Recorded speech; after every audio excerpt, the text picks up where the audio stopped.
SCP Foundation web crawlers have long maintained a covert presence on a number of smaller, obscure forum websites. The goal of embedding themselves online in this way has been to improve upon a principle practiced by federal agencies within the United States, to survey the activity of Internet users as a means of threat detection. In the Foundation's case, they use their presence on fringe forums to determine the existence of anomalies that are yet to be contained. This was how they found the Rewind Man. An unusual recording surfaced on an obscure forum dedicated to unexplainable illnesses.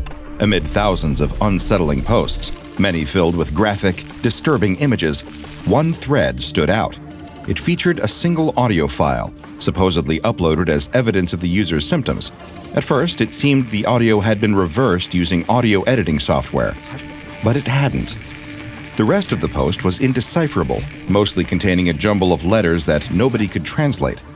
Commenters and other users had flagged the thread for deletion, assuming it to be spam. But the existence of the anomalous audio file was enough to pique the interest of the Foundation, leading to a full-scale investigation. Following the SCP Foundation's recovery of the unusual recording, they traced the IP address it was uploaded from. The address was connected with the last known residence of a missing person, and a raid of the location was authorized.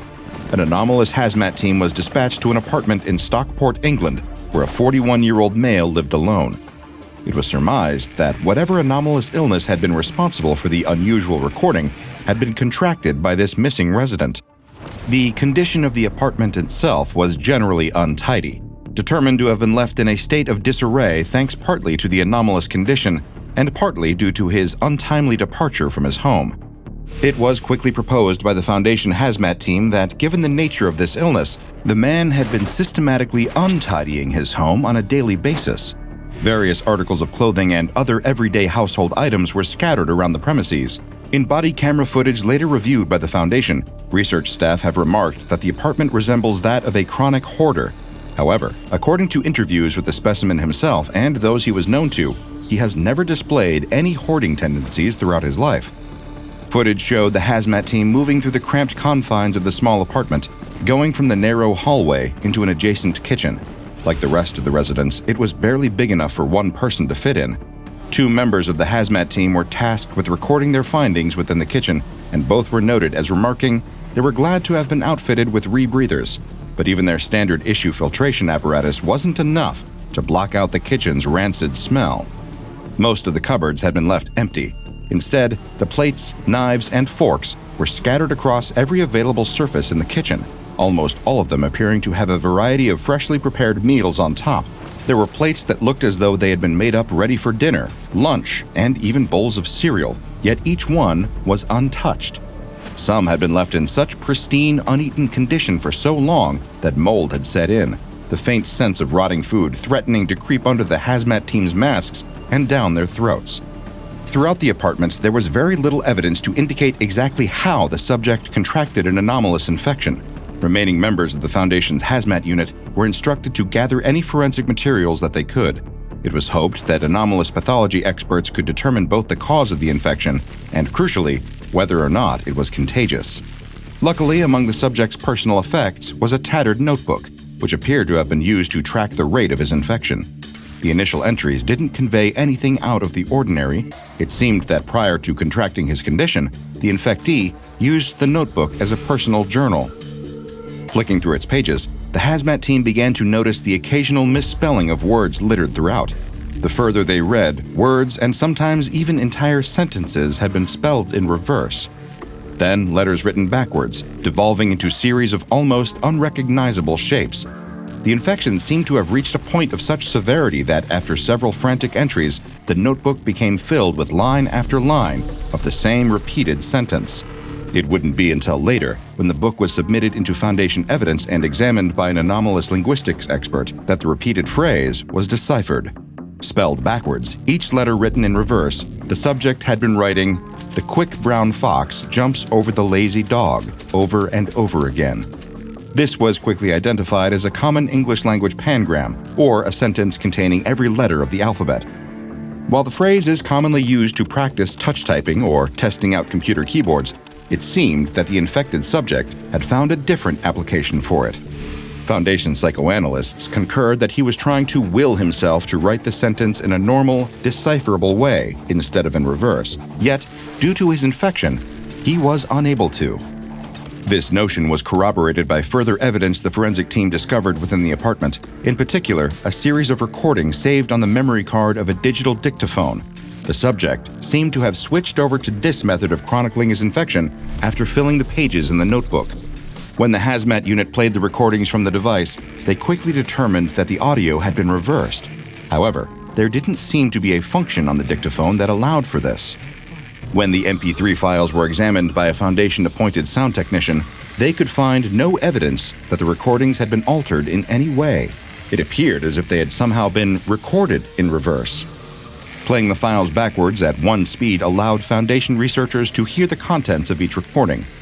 These daily logs left by the infectee gave the Foundation significant insight into how living with his condition drove him to the verge of a complete psychological breakdown. In the reverse recordings, he can be heard frantically crying and questioning what is happening to him, showcasing an awareness of his unusual symptoms. Obtaining these audio recordings of his voice were the final piece of the puzzle when it came to locating the infected subject. Isolating various unique waveforms within the recordings of his voice, then reversing these again, the SCP Foundation was able to create several samples of the infectee.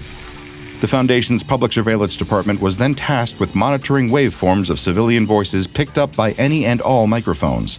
From cell phones and closed-circuit cameras, the Foundation monitored all recording devices. Some personnel assumed this would be an easy task. After all, they were looking for the one person on Earth who spoke backwards. But finding a waveform that matched those uncovered in the subject's recordings was akin to finding one specifically shaped grain of sand in a desert. Around a month after the hazmat team searched the apartment, the infected subject was located when a waveform matching his was detected in the background of a phone call. Triangulating the cell carrier signal, the call was determined to have been made by a civilian passing through Reddish Vale Country Park, a 400-acre park in Stockport. Dispatching a recovery team to the area, the SCP Foundation issued an advisory to the park's management, Stockport Metropolitan Borough Council. Posing as the UK Health Security Agency, the Foundation informed the borough as well as local police that an immediate quarantine needed to be placed around Reddish Vale Country Park. No civilian access was to be granted until the UK HSA had prepared a response to an infectious disease outbreak in the area. In actuality, though, this was the cover story that allowed Mobile Task Force Beta 7, codenamed the Maz Hatters, to enter the area and apprehend the infected subject. Beta 7 were specifically requisitioned for the task, given their specialty in acquiring and containing biologically, chemically, and radiologically hazardous anomalies. At the time, it was still unknown if the anomalous condition the subject had contracted was contagious or not. This meant the Foundation had to deploy a rapid containment before the infection potentially spread, becoming a full-scale pandemic. When they arrived, however, Beta 7 operators discovered a disheveled male sleeping rough under a bridge within the park. As the team approached, he backed away from them with his hands outstretched, repeating a single indecipherable word over and over again. At the same time, though it was faint to the point of being near unintelligible, Foundation audio engineers were able to isolate the subject's voice in the background of the phone call. It was the same word, or the same sound at least, being repeated over and over again. It was when they played the extracted clip in reverse that they realized he was asking for help. The word was being spoken backwards. The man was remanded into Foundation custody after a brief difficulty with getting him to walk in the right direction. He was then delivered safely to Bioresearch Area 12 and formally designated as SCP-202. Researchers studying him were quick to note the basic details of the subject, that he was male, 41, and of both Asian and British descent. His fingerprints and samples of his DNA were soon matched with a full legal name, that being redacted. From there, the Foundation were able to build a more accurate timeline of his anomalous condition, using the name to find the man's corresponding social media pages. Though he seemed to only possess one profile on an older platform and one that hadn't been updated in around 4 years, it seemed to the Foundation's psychoanalysis teams that whatever had triggered the unknown infection had the unforeseen side effect of making SCP-202 a recluse. There was no record of a place of employment either, suggesting his infection had prevented him from working as well. Testing immediately commenced, with direct observation of his symptoms revealing the defining trait of SCP-202. He performed all actions in reverse. While his aging appeared to progress normally, as was confirmed by a study of his senescent cells under a microscope, SCP-202 spoke, walked, and even ate in the opposite way to what is considered normal. It seemed that his backing away from the MTF operatives that retrieved him had actually been an attempt to approach them instead. When engaged in conversation, SCP-202 spoke in English that had been reversed, though even through the backward speech, his British accent could still be detected by the discerning ear. Researchers would quickly discover that the most effective way to communicate with SCP-202 was to record his speech and then play it back in reverse. Given that he performed all actions in reverse, the observational team likened watching him to winding back the tape of an old VHS. Some members of personnel gave SCP-202 the nickname of the Rewind Man. According to interviews held with SCP-202, he asserted that he had been living a completely normal existence in Stockport until 4 years prior to the Foundation discovering him. He had awoken one morning, only to find that he could only take clothes out of his wardrobe instead of being able to hang them up and put them away. This quickly led to him discovering that every action he attempted to carry out, he could only perform in reverse. The gradual decline towards this condition, as observed in his journal and audio logs, seemed to refute this claim that the condition had occurred spontaneously one day. It was surmised that SCP-202 had been living with the condition for so long that, as far as he was concerned, this had all just started one day. It seemed that no matter how hard SCP-202 tried, he was unable to carry out normal patterns of motion. Within surveillance footage of him gathered and stored by the Foundation, he appeared to be able to walk backwards near perfectly, even while in crowded public areas, managing to never bump into anyone. When questioned about this, SCP-202 was unable to explain how he pulled off this or other similarly inexplicable acts. Several schools of thought quickly developed surrounding the precise nature of SCP-202's anomalous condition. Some researchers adopted the belief that this was a 1 in a million psychosomatic condition. Thanks to some external factor, possibly relating to stress or trauma, SCP-202 had suffered a rare form of psychotic break that had rerouted his neural pathways, causing him to move and speak backwards. It was likened to some of the behavioral effects seen in people who sustain moderate to severe traumatic brain injuries and begin to exhibit changes in their personality. In opposition to this, there were researchers still rightly concerned that SCP-202 was patient zero for some still unidentified anomalous infection. Their thinking stated that Redacted had been exposed to some pathogen during his day-to-day life, and this had one of two effects. One, it altered his brain chemistry, in much the way the other group of researchers believed. Or two, it had affected reality in such a way that it caused SCP-202 to perform tasks backwards. In order to determine exactly what was affecting him and how to treat it, if they even could, research teams were tasked with conducting further observations of SCP-202. This task was one that many found to be particularly frustrating. Foundation biologists and physicists were baffled by the functions of SCP-202's body, all of which were carried out in reverse to the way they should have occurred. For example, his heart, rather than acting as a pump that sent blood to the major organs around his body, did the opposite.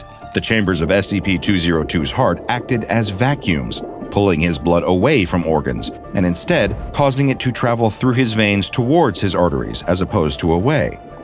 Close analysis of his respiratory process revealed a similar anomaly, with SCP-202 exhaling oxygen and processing the carbon dioxide from the air. Researchers began trying to determine exactly how his respiratory system could possibly work on a molecular level, running in reverse to the usual Krebs cycle of metabolism. So far, they have still been unable to determine how this would work in a way that allowed SCP-202 to stay alive. leading some to join the theory that this anomalous condition is the result of some kind of reality warp rather than a biological infection or a psychological disorder. When he begged the Foundation, in reverse, for help, SCP-202 hadn't foreseen that he'd be subjected to an extended and highly invasive period of observation that included being watched while eating.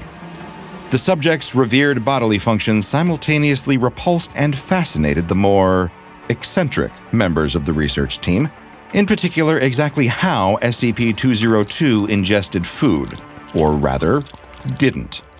His eating habits were found to be particularly confounding to researchers, though through testing and close examination of his internal organs, they were able to ascertain exactly how SCP-202 ate. Food seemed to come up from his stomach, manifesting out of nowhere, then traveling along the length of his esophagus in the opposite direction to normal digestion. Upon his food reaching his throat and then entering his mouth, SCP-202 would perform a reverse chew that, instead of breaking the food down to be swallowed, would cause it to reform.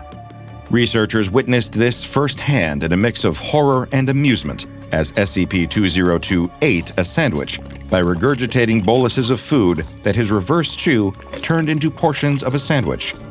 These boluses from SCP-202 were combined into one mass until the entire sandwich had exited his mouth as a whole, untouched portion.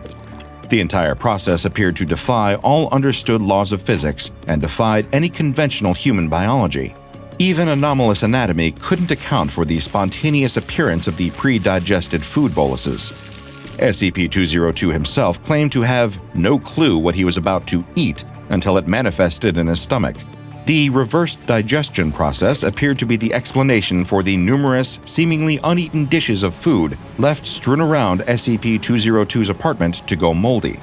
Gathering the sandwich produced by SCP-202 and testing it extensively, Foundation researchers found that the resultant food created, or at least regurgitated, by SCP-202 is both completely normal and edible, safe for human consumption, provided they aren't put off by the knowledge of where that food came from. Naturally, and worryingly, a growing number of researchers became unnervingly fixated on other aspects of SCP-202's digestive system. In particular, what happened with regard to waste. Fascination with this particular bodily function of SCP-202 became so obsessive among some researchers that formal reprimands had to be issued, and affected personnel were restrained by the Foundation's Ethics Committee. Researchers were instructed to attend a mandatory 2-hour seminar on respecting the boundaries of anomalies, how to maintain a safe, sterile workplace. A direct order from the site commander was also issued, stating, "We're not having any more discussion about it. I think we can all paint a pretty picture of what goes on in there. The scientists can't explain where it comes from, and neither can the plumbers, so let's just leave it at that. The poor man has enough problems. Give him the courtesy of a little privacy. Until the quacks can come up with a reason to study it, I want all data on the topic expunged." In accordance with the order, any and all details regarding SCP-202's other reversed bodily functions have been redacted from his entry in the SCP database or deleted entirely. At present, there is no known cure for the condition SCP-202 is afflicted with. The SCP Foundation devoted considerable time and resources from its Center for Anomalous Disease Control in order to determine, categorically, that the infection exhibited by SCP-202 was non-contagious. Beyond that, however, and with the exception of the side effects and knowing precisely how the condition functions, the Foundation is still no closer to curing SCP-202. Research into the condition is still ongoing, though, and until such a time as it is able to be fully understood and treated, SCP-202 has been granted the full amenities of Level 0 personnel. This includes his own quarters, where he is permitted to reside between testing and examination. It has been noted that in his downtime, he appears to enjoy solving a Rubik's Cube, and seems to be rather good at it. His other hobbies include dismantling jigsaws, as opposed to putting them together. In order to maintain the Foundation's secrecy, SCP-202 has been allowed to live under the assumption that he is in hospital, being treated by doctors.